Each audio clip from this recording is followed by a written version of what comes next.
Good evening student, maths अड्डा में आपका स्वागत है। मैं हूं मास्टर राकेश। आपके सामने जो बोर्ड पे क्वेश्चन लिखा है बच्चों, ये क्वेश्चन है, देखिए, laws of exponents and powers का। सो आपके सामने जो एक्सपोनेंशियल एंड लॉगरिथम फॉर्म्स हैं, ये देने हैं बच्चों। सो आपके सामने बोर्ड पे एक्सपोनेंशियल फॉर्म लिखे हुए हैं, आपको लॉगरिथम फॉर्म्स बनाना है।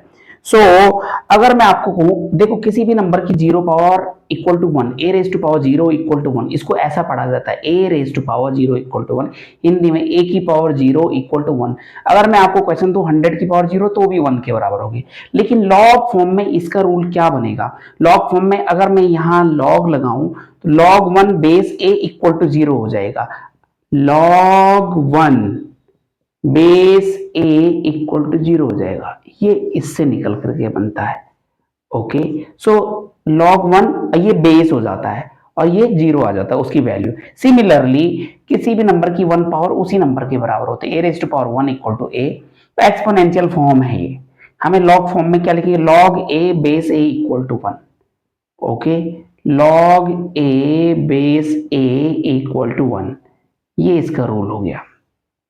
ओके, सो जो तीसरा रूल है बच्चों, ये क्या बोलता है? तीसरा रूल बोल रहा है अगर a raise to power x equal to m है और a raise to power y equal to n है, अगर मैं दोनों का मल्टीप्लाई कर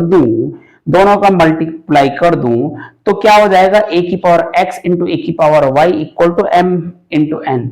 अगर मैं इसको लॉग फॉर्म में लिखूं, इसको, तो मैं क्या लिख सकता हूं? इसको लॉग एम बेस ए किसके बराबर हो जाएगा? x के बराबर। सिमिलरली इस लाइन को क्या लिख सकता हूं मैं? log n base a equal to y के बराबर हो जाएगा। ओके, सो जब मैंने इन दोनों का मल्टीप्लाई किया तो ये a raise to power x into a raise to power y हो गया। तो सिमिलरली राइट हैंड साइड वालों को भी मल्टीप्लाई होगा, m इंटू एन। तो जब ये मल्टीप्लाई हो गए बच्चों और लॉग में ये ऐसे आ गए, तो अगर हम इसको पूरा इसका फॉर्मूला निकालें तो क्या हो जाएगा? Log m n base a क्या हो जाएगा? अगर मैं log m n base a करूं तो क्या हो जाएगा? Log m n base a हो जाएगा। तो ये अलग अलग हो जाएगा, log m base a plus log n base a. Okay, ये log m n base a क्या हो जाएगा? X plus y. Okay, x plus y. So x plus y का मतलब हो जाएगा दोनों log m बेस a और plus log n base a हो जाएगा। ओके, सो याद रखना बच्चों। सो ये हमने कहां से निकाला? ये कहां से पता चला आपको कि ऐसा होगा? क्योंकि जब बेस सेम हो, पावर विल गेट एडेड। ये क्या हो जाता है? a की power x plus y equal to mn हो जाएगा। आप जैसे ही हम यहाँ का log ले रहे थे, log mn base a equal to x plus y, तो log mn base a equal to x plus y. Okay बच्चों, x की वैल्यू ये है और y की वैल्यू ये है। तो ये फॉर्मूला है, जब भी किसी दो नंबर का log लेना हो, log mn बेस a, तो log m base a plus log n base a। ये इंजीनियरिंग में काफी पूछा जाता है, लॉज ऑफ लॉगरिथम्स। सो आइए देखते हैं, मैं जरा बोर्ड क्लीन करता हूं बच्चों। तो बच्चों, इसको, जो ये वाला था, इसको बोलते हैं प्रोडक्ट रूल। क्या बोलते हैं? Product rule.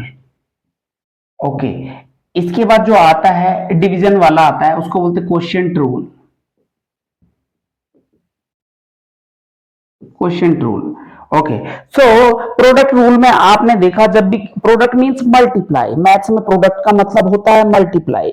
So division rule में जैसे प्रोडक्ट में प्लस हो जाता है, डिवीजन रूल में माइनस हो जाते हैं। तो डिवीजन रूल का जो फॉर्मूला बनता है, log m upon n base a हो जाएगा। तो log m base a minus log n base a, ये डिवीजन रूल में हो जाता बच्चों। ओके, इसका प्रूफ नहीं कर रहा हूं मैं, सिर्फ आपको मैं फॉर्मूला बता रहा हूं ताकि हम आगे क्वेश्चंस कर पाए। तो प्रोडक्ट रूल और क्वोशिएंट रूल दोनों डिफरेंट हैं। ओके, सो इसके बाद एक आता है पावर रूल।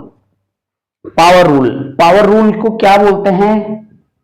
पावर रूल में क्या आता है? log base a m raise to power k। So ये k पावर आगे आ जाती है, तो ये k log m base a हो जाता है। सो k power will come ahead. So k log m base a इसको हो जाता है। सो एक लॉ 6 भी है और दो दो लॉ और हैं बेटा।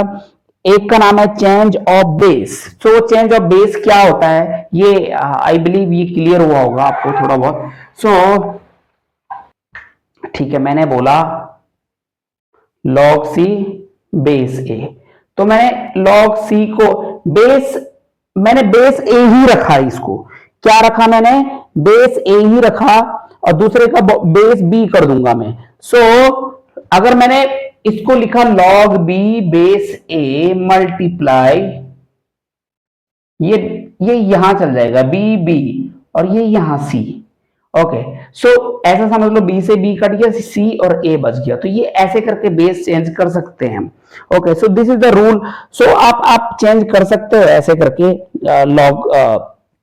तो अगर log c बेस b की बात करूं, अगर मैं यहां से केवल ये वैल्यू यहीं रहने दूं, ये मल्टीप्लाई वाला कहां चल जाएगा, डिवाइड में। अगर मैं ऐसे निकालूं log c बेस b, तो ये क्या हो जाएगा, log c base a upon log b base a। आप ऐसा समझ लो, है ना, ये c और b बच गया, a से a कट गया। याद करने के तरीके से बता रहा हूं मैं आपको, ये ऐसा भी होता है और ये बेस चेंज, तो इसको चेंज ऑफ बेस बोलते हैं बच्चों। इसमें जो लास्ट रूल आता है इंजीनियरिंग में, log b base a, so equality rule बोलते हैं। अगर मैंने कहा log b base a equal to log c base a, अगर मैंने कहा equality rule, equality rule, okay, अगर मैंने कहा log c base a equal to log b base a, तो c इक्वल टू b हो जाएगा बच्चों, इसको इक्वालिटी रूल बोलते हैं। तो है ना, ओनली तभी होगा जब b इक्वल टू c होगा, तो तभी ये रूल अप्लाई होता है। log b base a equal to log c base a, log b base a equal to log c base a if c equal to b या b equal to c, कुछ भी बोलो, तो इसको equality rule बोलते हैं। सो ये laws of exponents के रूल हैं, आई बिलीव ये क्लियर हुए होंगे। सो चैनल को जरूर लाइक, सब्सक्राइब एंड शेयर जरूर करिए बच्चों, और चैनल को देखने के लिए बहुत बहुत धन्यवाद।